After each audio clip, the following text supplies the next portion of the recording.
Greetings, my name is Kerry and welcome back to my channel.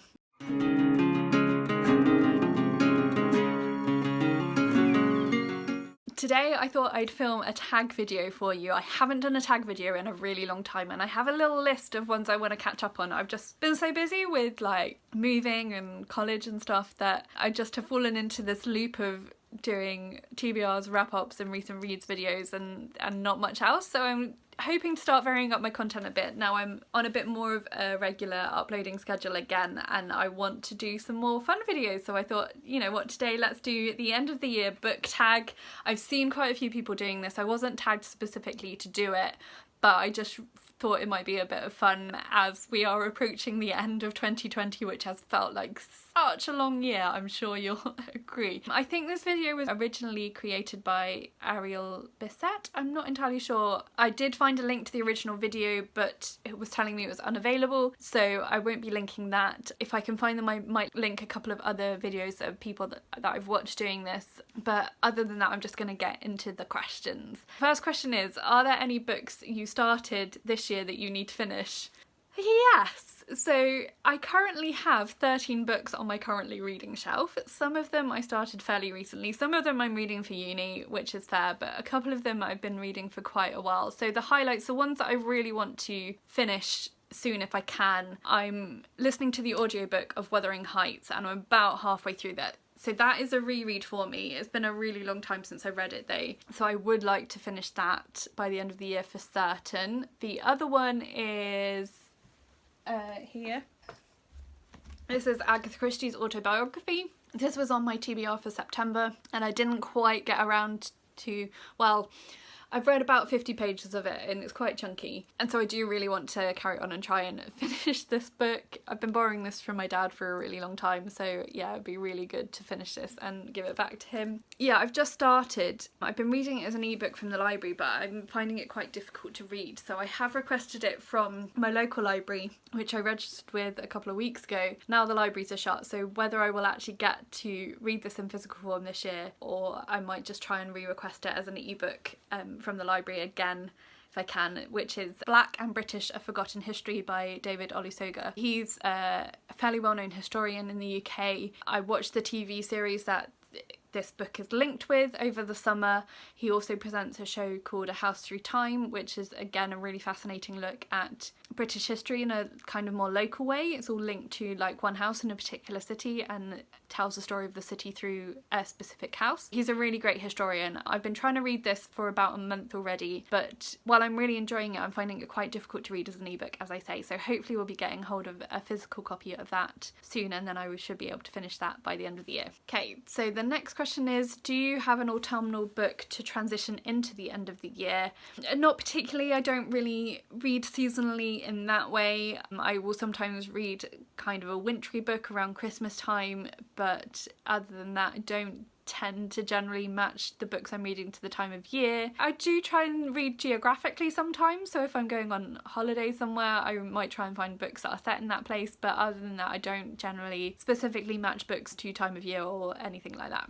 The next question is there a new release you're still waiting for? I'm not entirely sure when it came out. I'm not very good at like new releases and when they come out, but a book that I'm waiting to arrive that has either, yeah, I think it's just come out, is Black Sun by Rebecca Roanhorse, so that will count for this question, I think. So that's our Space Arians book pick for November. That I ordered that a week or so ago, maybe a little bit longer, so I'm just waiting for that to arrive, so that will do, that will count for that one. I'm really looking forward to reading that. The next question is, what are 3 books you want to read before the end of the year? Now I don't know if I'm going to get to this, but these are 3 books that will help me continue or finish series. So the first one is again behind me, which is The Empire of Gold by S.A. Chakraborty. This is the 3rd book in the Daevabad trilogy. I read the first 2 books over the summer and then I bought this one just after my birthday, and I'm really keen to get to it, but the end of the 2nd book was quite like emotional, so I'm a little bit nervous as well because I've heard that this book is like an emotional roller coaster as well, so I really do need to get to it and finish it. Hopefully we try and pick that up maybe the end of this month or in December. I get a bit of time off over Christmas, so I'm planning to do loads of reading over Christmas. Then we have this one. So this is Bloodwitch by Susan Dennard. This is the third book in the Witchlands series.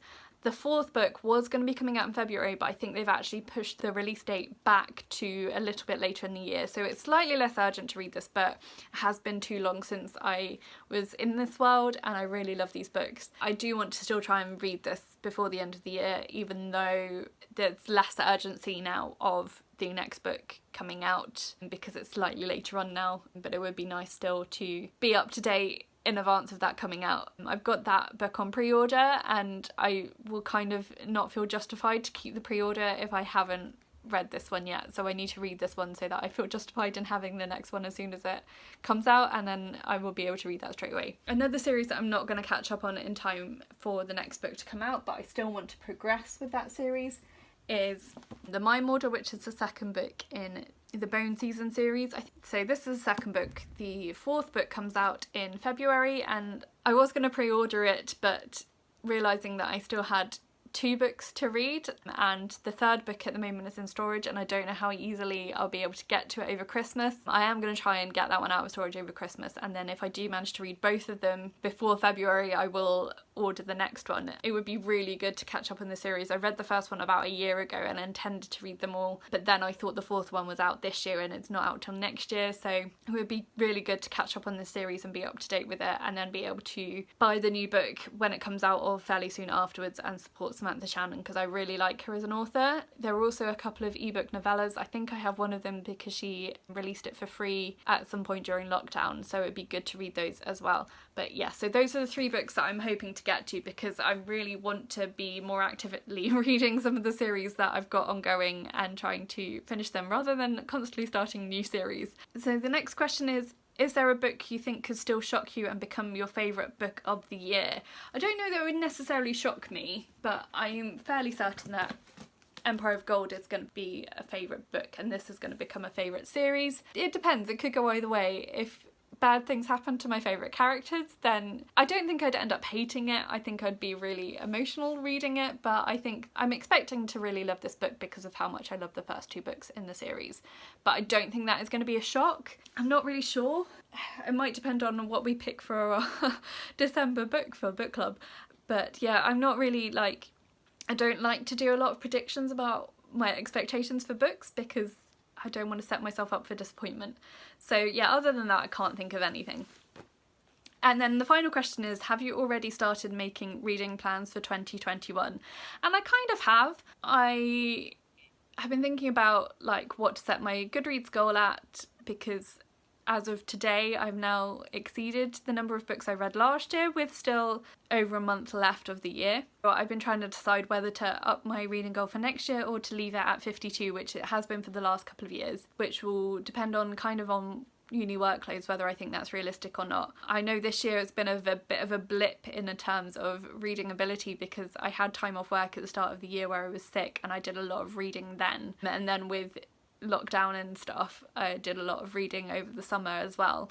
I'm still deciding about that. I have some ideas for things like readathons and book clubs that I might decide to set up and host, but I haven't really got very far with them yet because uni's kind of taken over at the moment. So I don't know if you can see behind me, there's a poster up on the wall called 100 Books, and my brother Anthony and his girlfriend Aisha got that for me for my birthday. It's a book bucket list, and I've read slightly under half of the books on there, so I was debating whether it might be fun to set up a kind of book club to read some of the other titles that are on that, maybe one a month or every other month or something like that. If you think that sounds like a fun idea, let me know in the comments, and then I will start working on plans to put that together. Yeah, that's just kind of a vague idea. The other vague idea was about reading through the entire Dickens collection, but I'm not sure that that's one for next year, maybe for the year after, because those books are in storage as well at the moment.